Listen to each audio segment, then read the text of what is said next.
Salut, chers téléspectateurs, abonnés et amis de notre télé en ligne Axia Vibes TV, ta dignité, ma dignité, notre dignité, la foi engendre la vie.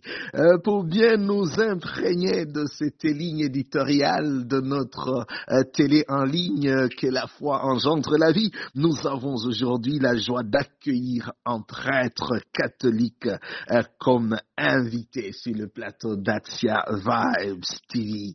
Monsieur l'abbé, nos abonnés sont déjà impatients de vous entendre. Alors, allez-y, présentez-vous, mon père. Bonjour, monsieur l'abbé Ignace. Bonjour, chers téléspectateurs de la télévision Axia Vibe TV, ta dignité, ma dignité, la foi engendre la vie. Et je suis heureux d'être invité sur le plateau de cette télévision en ligne. Comme vous me demandez de me présenter, je m'appelle Bernard Hakizimana, abbé Bernard Hakizimana, prêtre originaire de l'archidiocèse de Bujumbura, paroisse de Matara. Et pour le moment, je suis en mission en France. Je suis curé de la paroisse de Bourbolancy en France et je suis incardiné sur le diocèse d'Autun. Je pense que cela est suffisant comme présentation. Merci. Abbé Bernard Hakizimana, prêtre de l'archidiocèse catholique de Bujumbura en mission en France. C'est notre invité sur Axia Vibes TV. Bienvenue encore une fois, mon père. Pour ceux qui viennent se brancher sur Axia Vibes TV, et voilà, c'est Ignace. Abbé Ignace Nkurunziza qui conduit cette émission. Padre Bernard, une petite curiosité. En quelques mots, comment se porte le catholicisme en France? J'entends un certain nombre parler d'un déclin inexorable, alors que d'autres se réjouissent d'un certain renouveau. Padre, où peut-on situer la vérité? Merci, monsieur l'abbé Ignace, pour cette question que vous venez de poser au sujet du catholicisme en France. Et en fait, moi, je suis arrivé ici en France en 2019. Donc, ce que je peux dire, c'est ce que j'ai déjà observé, ce que j'ai déjà constaté ici en France. Et depuis ce temps que j'y suis arrivé. Si on vient du Burundi, si on vient directement du Burundi, justement, on est choqué. On est choqué de voir des belles églises qui ne sont pas peuplées pendant qu'on officie, pendant qu'on est en train de célébrer l'Eucharistie. Mais celui qui est choqué ou qui est surpris par cette situation, c'est celui qui vient du Burundi. Mais sinon, si on vient d'ailleurs, on trouve que c'est normal. Donc moi, quand je suis arrivé, je venais de l'Allemagne. Je venais de passer toute une année en Allemagne, dans des paroisses. Donc, en arrivant en France, je trouvais cela normal. Donc, le déclin du catholicisme en France, c'est pas une question d'aujourd'hui. C'est avec l'industrialisation, la modernité, et cela, ça ne concerne pas seulement la France, mais ça concerne toute l'Europe. Et puis, les retombées du Concile Vatican II sont aussi là parce que, d'après ce que j'ai appris, on dit que depuis les années 1970, on a observé un certain relâchement au niveau de la foi. mais aussi au niveau de la moralité. Et cela a eu comme conséquence, justement, une diminution du nombre des gens qui pratiquent, du nombre de catholiques. Et maintenant, on voit que cette situation n'a pas changé, même si je pose des questions à l'une ou l'autre personne, on nous dit que dans ces derniers jours, il y a quand même du renouveau parce qu'on voit quelques jeunes qui commencent à s'intéresser à la foi, qui commencent à demander qu'on les prépare pour les sacrements de l'initiation chrétienne. Et en tout cas, en France, on se rend compte qu'il y a beaucoup de gens qui sont adultes qui sont en train de demander le baptême. Donc, dans la messe de la Vigile pascale, on aura des catéchumènes qui vont être baptisés. Il y en a quelques-uns qui viennent aussi pour régulariser le mariage. Et ça, c'est quelque chose qui montre qu'il y a du renouveau. Bon, comme expérience personnelle, moi qui suis curé de la paroisse, en tout cas, même si l'église n'est pas toujours remplie, je vois quand même que ceux qui sont chrétiens le sont vraiment. À voir comment ils s'investissent dans la vie de la paroisse et qu'ils le font dans le bénévolat sans chercher à être salariés. Moi, je vois vraiment que, en tout cas, il y a une différence avec ce qui se fait au Burundi, parce qu'au Burundi, presque tous les catéchistes sont salariés. Chez moi, en paroisse, aucun catéchiste n'est salarié, et pourtant, ils viennent, ils s'occupent des enfants, ils s'occupent des jeunes, vraiment, ils le font avec bon cœur. Et je vois au niveau de la permanence d'accueil, les gens qui viennent à la paroisse pour recevoir des appels téléphoniques ou recevoir des gens pendant les heures de travail. Ce sont des gens qui viennent et qui le font dans le bénévolat, qui ne sont pas salariés. En tout cas, presque tous les services au niveau de la paroisse, ce sont des bénévoles qui le font. Donc, en tout cas, moi, je suis content de la façon dont les gens sont impliqués dans la pastorale. Je ne sais pas si j'ai pu bien répondre à votre question, mais comme vous avez dit que vous allez y revenir dans les prochains jours ou dans les prochains mois, peut-être qu'on aura préparé quelque chose pour bien en parler. Je vous remercie. Merci beaucoup, Padre Bernard, pour cet éclairage. Nous préparerons une émission ad hoc pour approfondir cette question combien importante. Revenons en nos moutons, Padre. En introduisant cette émission, j'avais déjà mis en exergue le menu de cet entretien, la foi qui engendre la vie. Autrement dit, la foi n'est pas du tout un prétexte pour s'évader du monde, mais plutôt une force pour transformer ce monde. Nous vivons dans le monde, mais sans être du monde.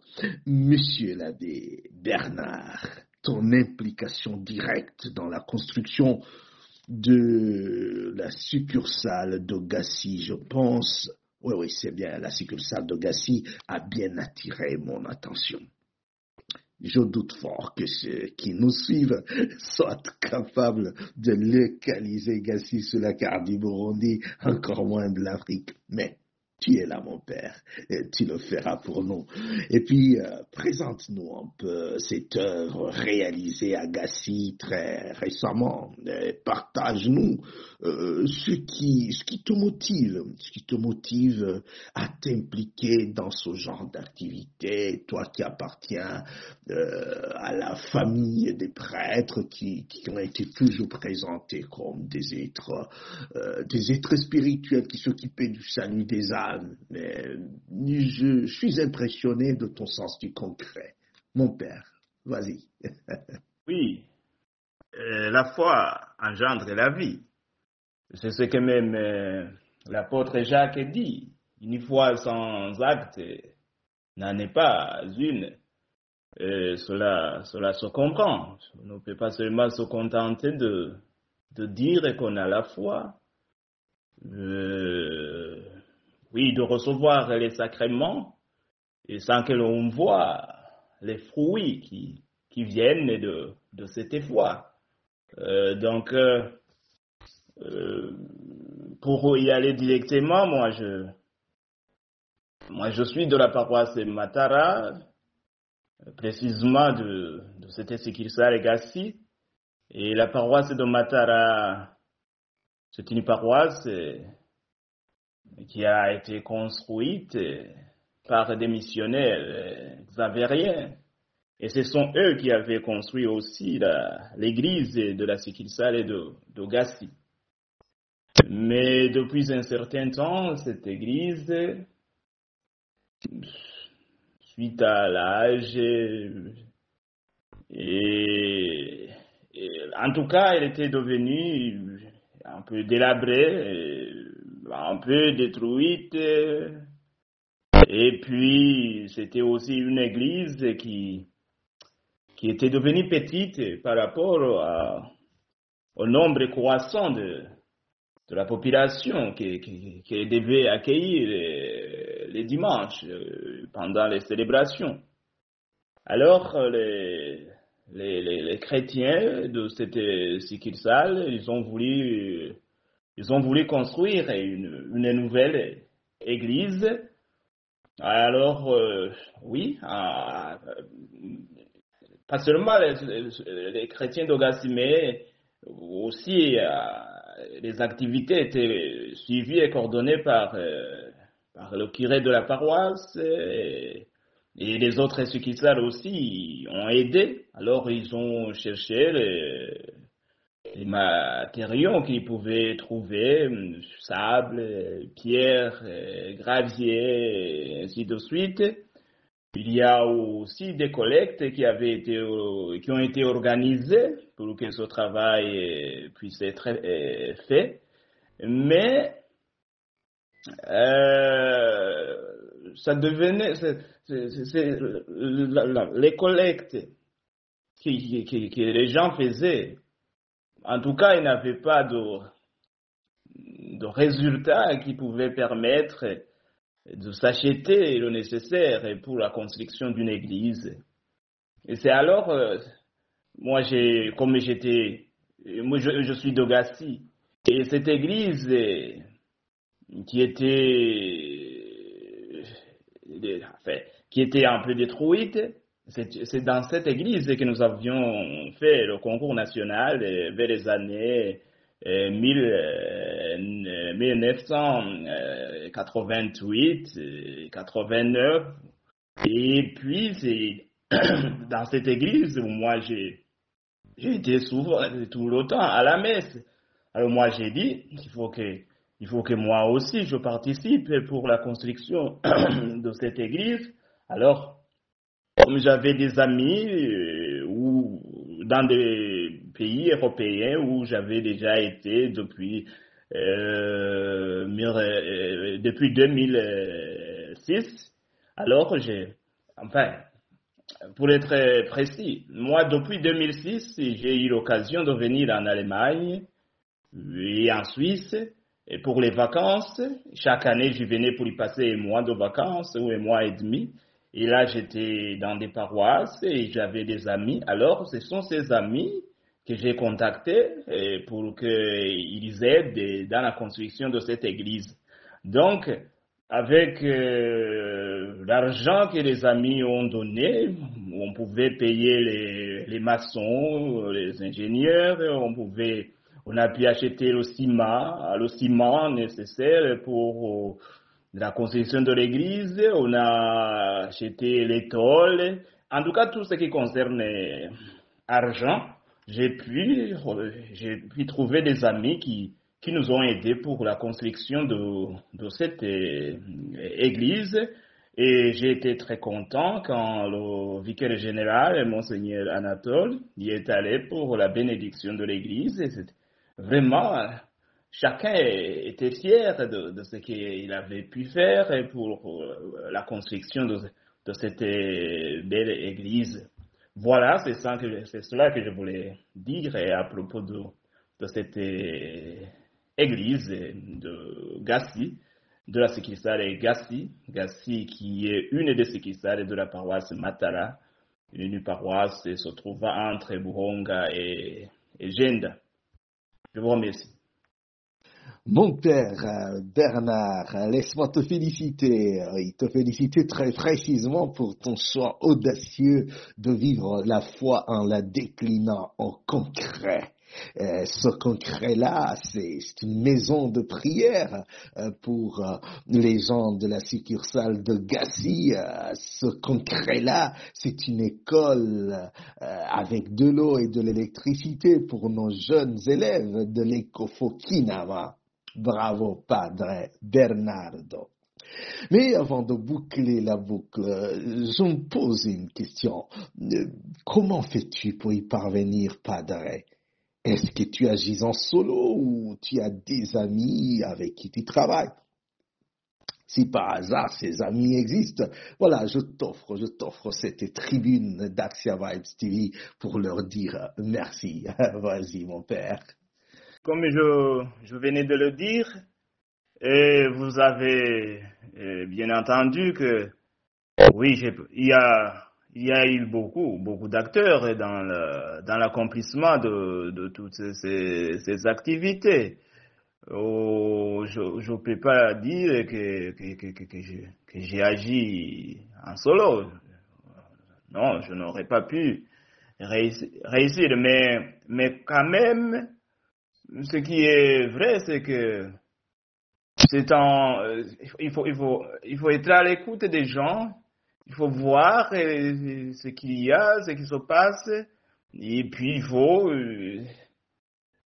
faut agir, donc voir dans quelle mesure on peut intervenir. Et une fois que on a déjà vu ce qui est à faire, alors on demande à être aidé. C'est dans ce sens, et moi je dirais que c'est Dieu qui a fait tout cela, et que moi je n'ai été que l'instrument de Dieu pour l'accomplissement de tous ces projets. Et comme je l'avais dit, moi, depuis 2006, je venais en Allemagne, et là j'étais dans des paroisses, et me trouvant dans des paroisses, donc j'étais en contact avec des prêtres, mais aussi avec des paroissiens. Et là, il y a eu le contact qui était fait et qui est resté. Et quand j'ai présenté ces projets, il y a des paroisses en Allemagne où les curés acceptaient de soumettre la question ou le projet à la communauté, et il y a des collectes qui étaient organisées dans des églises les dimanches, et on disait pour ce dimanche ça sera pour aider la paroisse Matara, ça sera pour aider dans la construction de l'église d'Ogassi, et ça s'est fait aussi en Suisse, parce qu'il y a aussi en Suisse des paroisses où j'ai été. Et là, je demandais au curé, et puis il parlait avec le conseil paroissial, et on organisait des collectes. Mais il y a aussi des gens qui personnellement donnaient des sommes pour financer les projets. Et quand je suis arrivé en France, ça a été la même chose. Il y a des gens qui ont aidé dans la construction. Mais déjà, en plus de cette école, et qui maintenant, donc c'est tous les COFO, donc les 9 salles de classe, et le bloc administratif, le bloc de toilettes, c'est l'électricité, parce que dans chaque salle de classe, c'est éclairé, et puis il y a aussi de l'eau. Mais en plus de cela, et en fait, aussi l'église d'Ogassi qui a été construite, qui a été aussi construite, c'est grâce aux aides que j'ai trouvées. Et il y a aussi les bancs pupitres qui ont été achetés pour les différentes écoles se trouvant sur la paroisse Matala, des écoles, que ce soit des écoles sous convention catholique ou des écoles publiques de l'État. En tout cas, il y a des bancs pupitres qui ont été achetés grâce aux paroissiens de Bourbolancy qui ont, pendant le carême, donné quelque chose pour l'achat de son matériel pour les élèves, et donc les bancs pupitres, mais aussi à la paroisse de Matara, il y a du matériel informatique pour que si on veut imprimer des choses ou écrire des choses à l'ordinateur pour les écoles, on puisse le faire. Et ça, je l'ai fait tout je gardais contact avec le curé de la paroisse. Et puis aussi, il y a l'administration communale qui aussi était en contact avec le curé pour tout ce qui se faisait pour que ça soit équitablement réparti sur l'étendue de la paroisse. Tout ça, ce sont des choses que j'ai pu faire grâce à la compréhension des personnes que Dieu a mis sur mon chemin, des personnes que j'ai pu rencontrer, ou des paroissiens qui sont avec moi. Et donc, c'est l'Église universelle qui vit ou qui témoigne de la charité, et chacun à son niveau. C'est comme cela que je résumerai ma réponse. Et tout cela, quand tout cela arrive, moi je ne fais que louer le Seigneur et qui choisit qui il veut pour aider ses enfants. Merci. Quelle chance de t'avoir, Padre Bernard. Aujourd'hui, nos abonnés, nos amis comprendront la portée de notre ligne éditoriale, la foi qui engendre la vie. Chers abonnés, chers amis, vous êtes branchés sur Axia Vibes TV et notre invité, c'est Monsieur l'abbé Bernard Hakizimana. Mon père, toujours dans cette perspective d'une foi qui s'incarne. Quelque chose de très intéressant, très édifiant vient de se faire à Kinama, votre succursale d'origine. Plongez-nous, s'il te plaît, au cœur de cette réalisation. Oui, merci, Padre Ignace, pour cette question relative à l'école fondamentale de Kinama. Kinama, c'est une colline où je suis né. Cette école avait été construite avec les matériaux locaux qu'on a vous voyez comment on a construit les écoles fondamentales des communes. Elle n'était pas construite avec elle n'était pas construite en dur, quoi. Et donc, c'était pas des bâtiments qui devaient durer. Et quand on a construit cette école, je me rappelle que là aussi, j'avais contribué pour que les élèves puissent avoir des toilettes, mais aussi pour les portes et les fenêtres. Mais je voyais en tout cas, c'était pas des choses solides qu'on avait construites. Alors, j'étais en Allemagne et puis j'avais demandé au directeur de cette école, c'était un document qu'il devait me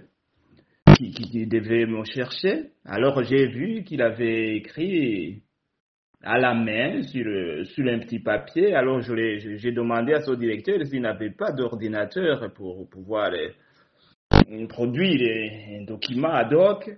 Il m'a dit, moi j'ai pas d'ordinateur.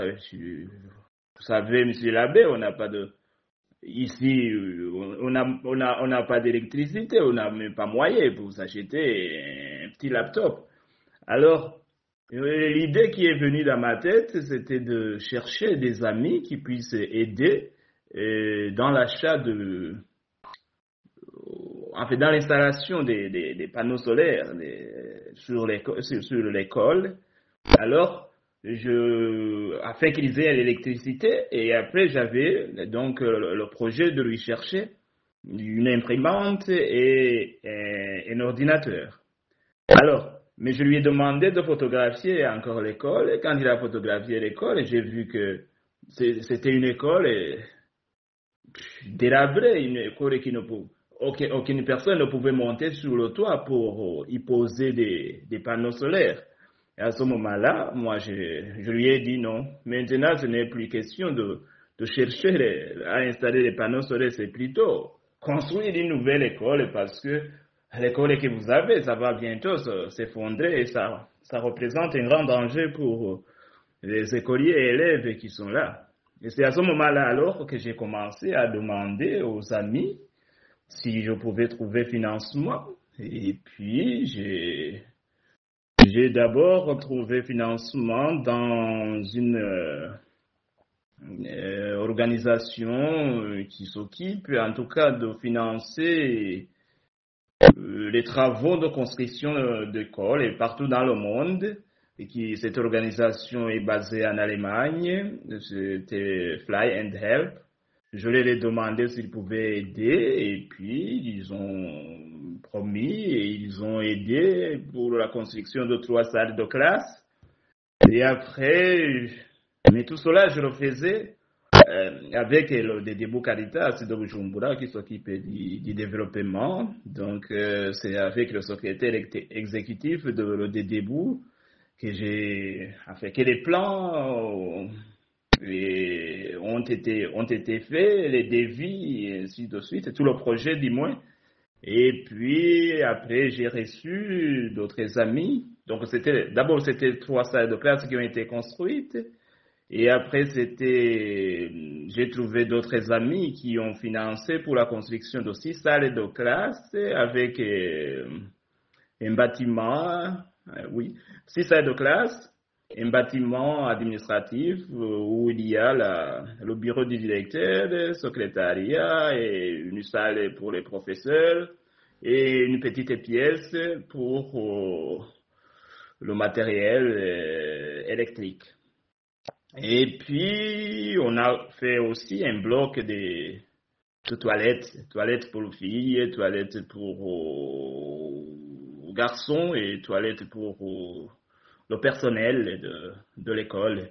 Et après, j'ai monté un autre projet, aussi avec le Dédébou Caritas, parce que cette école qui abritait plus de 700 élèves n'avait pas d'eau. Donc, il n'y avait pas de l'eau, et c'était compliqué. Alors, j'ai pensé comment on pouvait avoir de l'eau. Il n'y avait pas de possibilité si ce n'était que par le pompage. Et comme nous n'avions pas d'électricité de la régie des eaux, nous avons pensé qu'on peut faire le pompage en utilisant l'électricité produite à partir des plaques solaires qui devaient être installées sur le bâtiment administratif. Et c'est cela, j'ai cherché alors des bienfaiteurs qui m'ont aidé pour financer cela.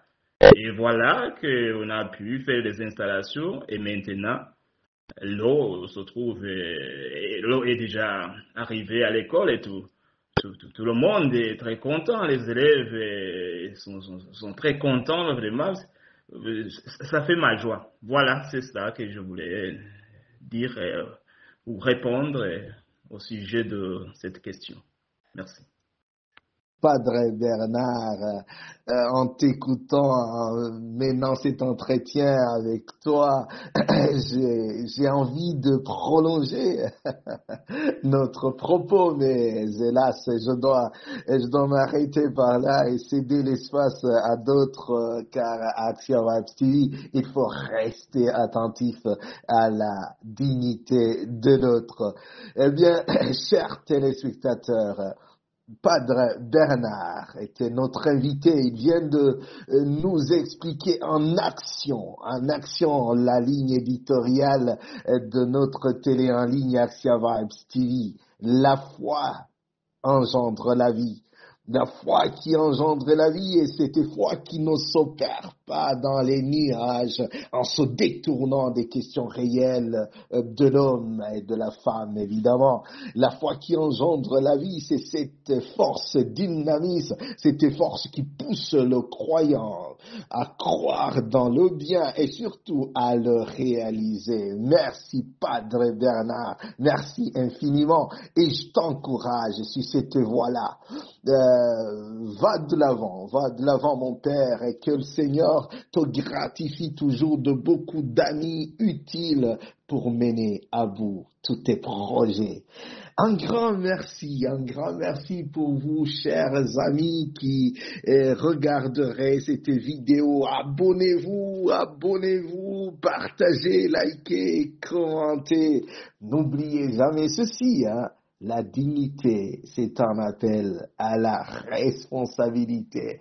Eh bien, vous étiez avec Abbé Ignace Nkurunziza, comme le disait mon ami du pays des hommes intègres, Burkina Faso, Nkurunziza en Kirundi. À la prochaine. Bye bye.